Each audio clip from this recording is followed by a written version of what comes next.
Subscribe. శివాష్టోత్తర శతనామ స్తోత్రాన్ని ఆధారం చేసుకుని పార్వతీదేవి శంకరుడి యొక్క శరీరంలో అర్ధభాగాన్ని పొందింది. అది 14వ స్వరూపం. దాన్ని అర్ధనారీశ్వర స్వరూపము అని పిలుస్తారు. మనకి కూడా కావలసింది మనుష్య జన్మ యొక్క పరమ ప్రయోజనం భగవంతుడితో ఐక్యమే కనుక శివాష్టోత్తర శతనామ స్తోత్రాన్ని ప్రదోష వేళలో చదవడం మనకి ఇహమునందు సమస్తమైన కోర్కెలని తీరుస్తుంది, పారలౌకిక సుఖమును భగవంతుని యొక్క అనుగ్రహాన్ని మన యందు ప్రసరింపచేస్తుంది. నిన్నటి రోజున శివనామం గురించి మీతో కొంత నేను ప్రస్తావన చేసి ఉన్నాను.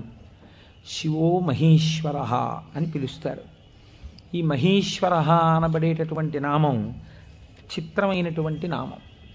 మనకి మంత్రపుష్పం చెప్పినప్పుడు ఒక మాట చెప్తుంటాం, ఈశాన సర్వ విద్యానాం ఈశ్వర సర్వభూతానాం బ్రహ్మాధిపతిర్బ్రహ్మణోధిపతిర్బ్రహ్మ శివో మే అస్తు సదాశివో